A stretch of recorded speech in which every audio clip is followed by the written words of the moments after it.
Happy Friday, everyone. I am happy to bring you Julie's Jewels earlier in the day. And the reason is that later in the day, I will be exercising and looking not so great. And I have client calls this morning. So, okay, I have a few jewels for you today. The first one relates to one of my favorite quotes. The quote is by Viktor Frankl, who is a Holocaust survivor and wrote Man's Search for Meaning. It's a wonderful book. But I was reminded of the quote from another book I'm reading that I was reading late last night called Maybe You Should Talk to Somebody, or Maybe You Should Talk to Someone, by psychologist Lori Gottlieb, which is a fabulous book. I'm an avid reader, and I actually don't tend to read books about transformational work. I tend to read fiction, but here we are. The quote is, I'm reading so I don't mess it up. Between stimulus and response, there is a space.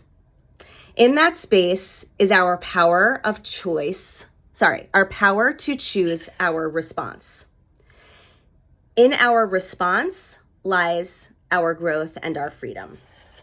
So between stimulus and response, there's a space. And the first jewel I have for you is that when there is a stimulus, positive or negative, good or bad, that space can only really unfold if we slow down. As you can see from the bags under my eyes that are more pronounced than normal, this week has not been great for me.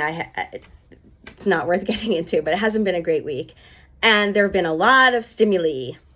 And I have been reminded this week that to have that power of choice between stimulus and a response,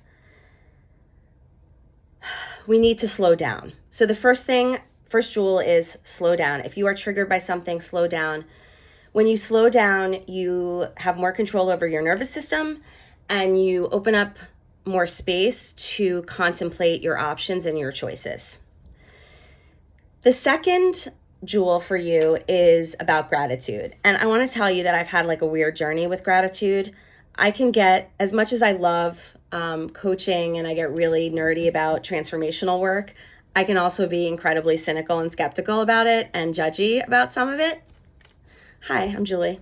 One of the places where I tend to be really judgy is around gratitude as a practice, like gratitude journals, all that stuff. And by the way, the fact that I'm judgy about it just means there's something in it for me, so I can own that my resistance is indicative of something of value. But I have been skeptical about gratitude. I worked through something with my coach yesterday, and it has to do with the way I conceptualize one of the key relationships in my life, that I tend to speak about it in very negative terms or lead with all the negatives. And the shift that happened in my coaching session was when he mentioned gratitude. And at first I was like, gratitude, because I have an attitude about gratitude. Ooh, I'm going to use that. And then something happened because I was like, wait. And I said, here are all the things I love about this person.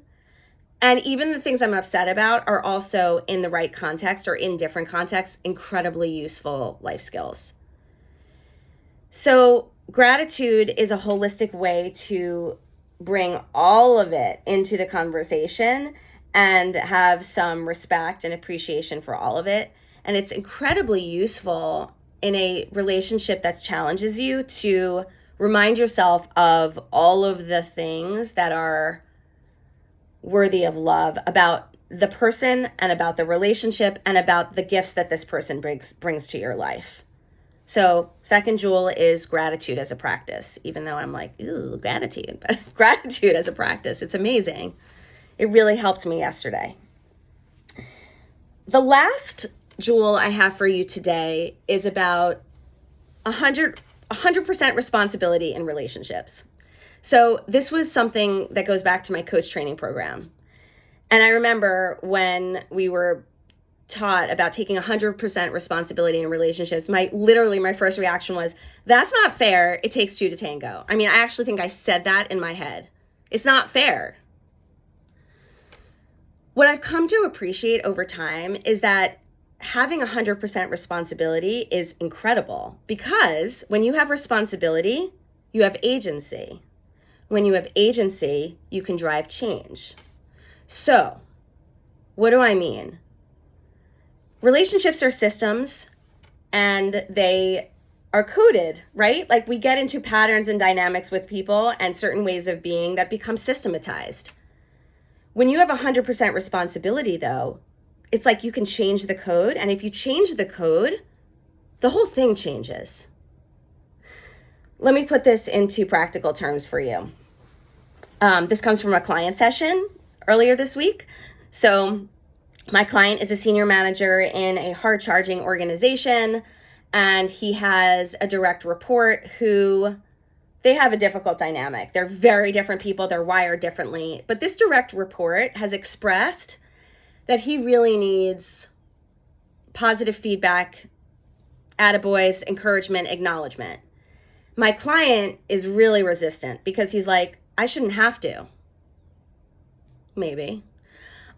So we took it on in coaching, and I asked him whether he provides this type of motivational support in any other relationships. Lo and behold, he does, with a woman. And so that was an aha moment, because he realized he has a lot of inherent implicit bias, both bias, in how he behaves, depending on whether the direct report is a man or a woman. So it also gave him access to the recognition that he has the power to do this. Because at first he was like, I don't do that. And I was like, yeah, you do. Here's another example. So he got to explore how come he doesn't do it with his direct report, who's a male, and also to declare that he was willing to try. And we'll see how it goes, because he said he was going to take it on. He's willing. And I'm hopeful that this change in their dynamic, based again on the 100% responsibility, is going to fundamentally alter their relationship and create a shift in their relationship.